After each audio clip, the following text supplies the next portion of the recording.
ഞാൻ ചക്കയുടെ വീഡിയോ ഇട്ടപ്പോൾ എല്ലാവരും എന്നോട് ചോദിച്ചു പ്ലാവിനെ കാണിച്ചില്ലല്ലോ, പ്ലാവ് ശരിക്കും കാണിച്ചില്ലല്ലോ, അത് എവിടെ നിൽക്കണതെന്ന് ചോദിച്ചു. എന്നാൽ പിന്നെ പ്ലാവിനെ ഒന്ന് കാണിക്കാമെന്ന് വിചാരിച്ചു നിങ്ങൾക്ക്. എൻ്റെ മുറ്റത്ത് തന്നെയാണ് ഞാൻ എല്ലാ കൃഷിയും എൻ്റെ മുറ്റത്ത് തന്നെയാണ് ചെയ്തിട്ടുള്ളത്. മുറ്റം എന്ന് പറഞ്ഞാൽ കുറച്ചേ ഉള്ളൂ, പക്ഷേ അവിടെ ഞാൻ എല്ലാം ഉണ്ടാക്കിയിട്ടുണ്ട്. എല്ലാത്തിൻ്റെയും ഞാൻ വീഡിയോ നിങ്ങൾക്ക് കാണിച്ചു തരാമേ. ഇത് ഞാൻ ആയുർജാക്ക് എന്ന് പറഞ്ഞിട്ട് തൃശ്ശൂരിലുള്ളൊരു ഫാമിൽ പോയിട്ട് വാങ്ങിച്ചതാണ്.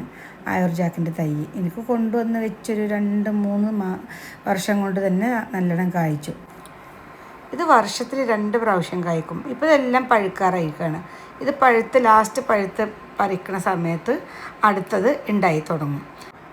ഞാൻ ടോട്ടൽ 3 പ്ലാവാണ് നട്ടിട്ടുള്ളത്. 2 ഒരേ പ്രായമുള്ളതും അതിനേക്കാളും കുറച്ച് പ്രായം കുറഞ്ഞതിന് ഒരു വർഷം കുറഞ്ഞതിന് നട്ടതുകൊണ്ട് എനിക്കിപ്പോൾ നല്ല കാര്യമാണ്.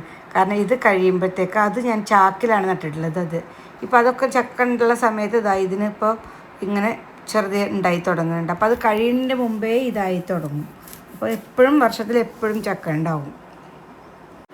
ചക്ക മാത്രമല്ല കേട്ടോ, മാങ്ങയും റംബൂട്ടാനും സപ്പോട്ടയും ഓറഞ്ചും എല്ലാം ഉണ്ട് എൻ്റെ മുറ്റത്ത്. ഞാൻ എല്ലാം ഓരോന്നോരോന്നായി കാണിക്കാമേ.